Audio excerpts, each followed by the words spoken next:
Assalaamu alaikum warahmatullahi wabarakatuh. Har'aan tana akkuma thumbnail irratti argitan san jechuudha gaafiin namoota hedduu kan ta'e akkaataa Upworkiitti banachuudhaan maallaqa onlaayinii biizinasii dalagatan isinitti argisiisa jechuudha. Upworkiin yeroo ammaa kana iddoo pilaatfoormii biizinasii guddaati jechuudha. Kanaaf wajjin ilaallaa hanga xumura hordofaa isin jira. Jalqaba kaawwanni isin gootan Chrome yookiin Google keessan seentanii iddoo search baarii kanatti jechaadha.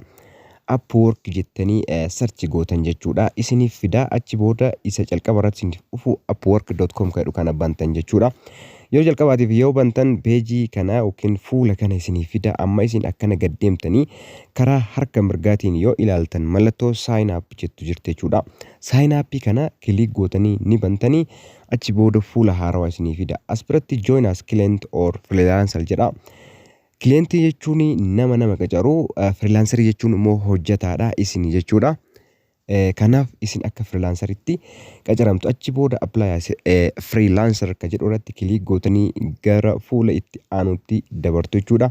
Fuulli itti aanu kana fakkaata. Amma bakka kanatti ka foormii keessan, profaayilii keessan, first name, last name, email, password akkasuma foormiiwwan biroo jiranii foormiiwwan san as biratti galchitu jechuudha. Maqaa keessan fakkeenyaaf amma kiyya Isaaq Ibrahim jedhee haa barreessu.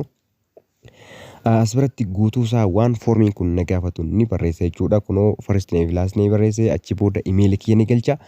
Emailiin immoo jechuudha verificationidhaaf na barbaachisa jechuudha. Profaayilii kiyya addoomsuudhaaf yookiin immoo verify gochuudhaaf na fayyada.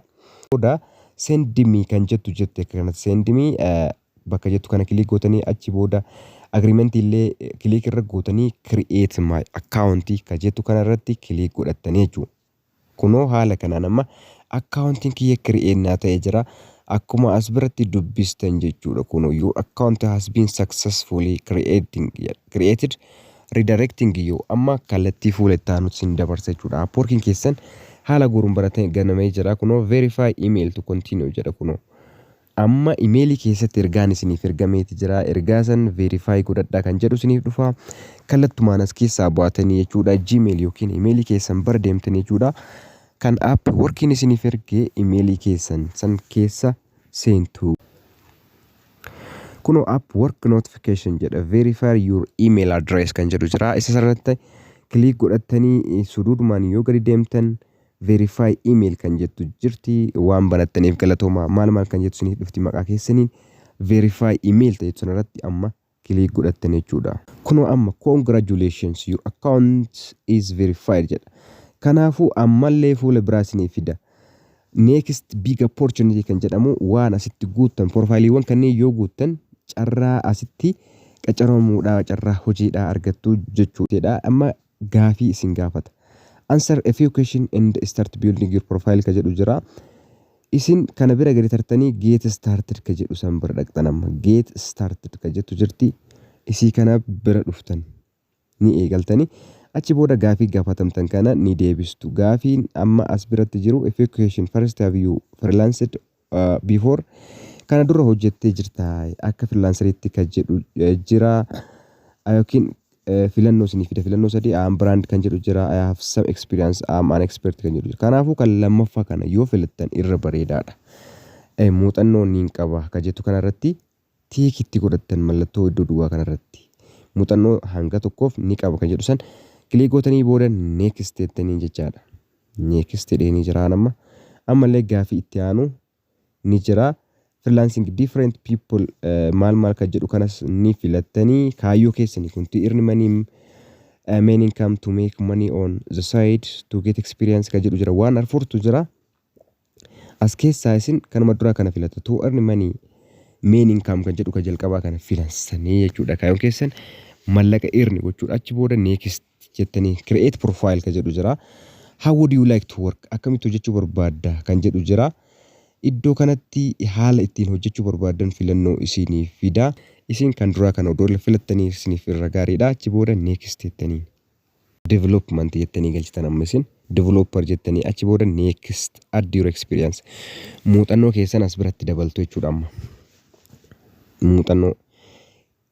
muuxannoo keessan kan dura hojjettan jiraachuu danda'a. Fakkeenyaaf yoon hojjetinis jechuudha kanuma nama hojjetee as bira kaa'uun ni danda'ama akka fakkeenyaatti jechuudha. Experience keessan add gochuudha yookiin skip gochuu dandeessu. ammaaf bira darbi kan jedhu kana tuquu dandeessanii skip gootanii achi booda ammallee waa'ee barnoota keessanii isin gaafata sadarkaa barnoota keessanii add education kan jedhu ni jira isarra kilik gootan jechaadha. Jalqaba irratti iskuulii keessan ni galchitanii anamma Arsii Yuunivarsiitii ni galcha.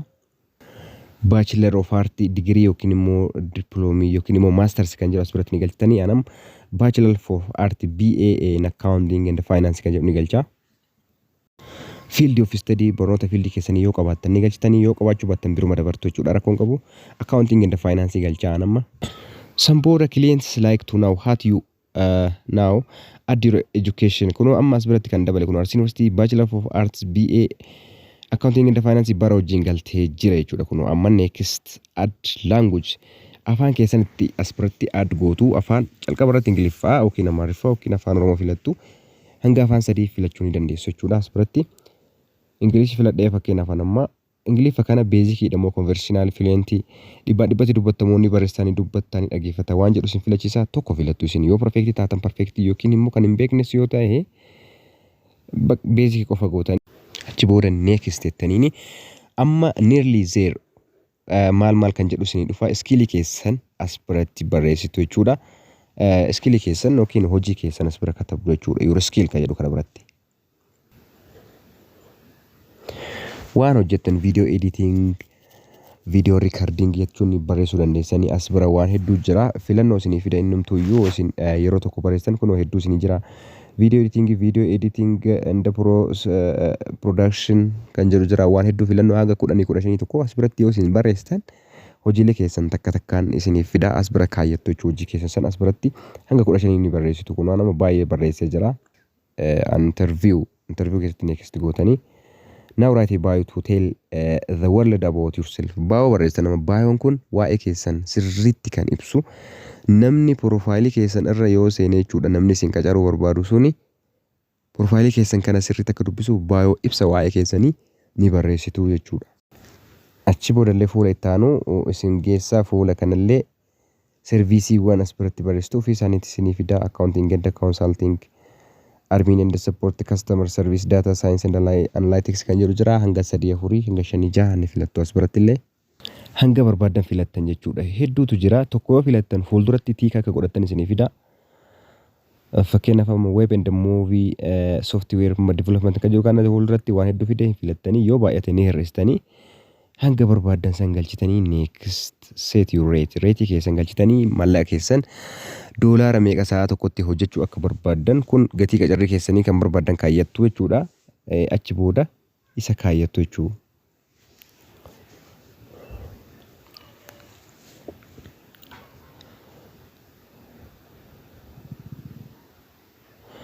Amma now let's your rate kan jedhu jira. Hourly rate sa'aatii keessatti total amount as bira kaayyattan doolaara per hour sa'a tokko keessatti doolaara meeqa akka hojjechuu barbaadan meeqaan akka hojjechuu barbaadan hojii isinii kenname isaan jechuudha. Anamma callisee doolaara 10 haa godhu 10 yookiin 15 haa godhu isin hanga barbaadan gootanii then you can check and publish jedha. Achi booda profaayilii keessan as biratti guuttan baay'ee tokko kun amma iddoo murteessaa dhuftanii footoo keessan suuraa keessan profaayilii keessa iddootti galchitanii adreesii keessan immoo guutuu akkuma yeroo yuutuubii keessanii yookiin immoo yeroo tiktok keessanii san guutuu isaa as galchitu jechuudha. Booda gaalarii keessan keessaa suuraa keessan ni filattu. Suuta ilaaltanii suuraa keessan galchitu kun waan amma galcheera suuraa kiyya haala bareedaa fi miidhagaa ta'een kun waan hunda profaayilii isaa guutuu as biratti guutee review gochuu nan danda'a laaluu nan danda'a profaayilii kiyya maal akka fakkaatu. Profaayilii kiyya yoo ilaalu haala kana fakkaata profaayiliin kiyya looking good akka jedha kunoo fakkeenyaaf as biratti haala kana fakkaata profaayilii kiyya namni seenee yoo ilaalu isa kana fakkaata jechuudha nama review isaa per hour yoo kan hojjedhuun as biratti galmaa'ee maal kan jedhu hundi isaa submit gochuu nan danda'a profaayilii isaa hojii kiyya guutuu waa hunda galmeeffadhee gad jedheeni as biratti submit jedhaan jechaadha. Kunoo iddoo submit kana waa tuqe kuno nice work Isaac, your profile is ready, congratulations with thousands to choose from jedha. It is time to start bidding on roles that are the perfect maal jedha. San booda profailii keessa yoo laaltan profailiin keessan aara professional ta'e isinii banamuu isinitti argisiisa jechaadha.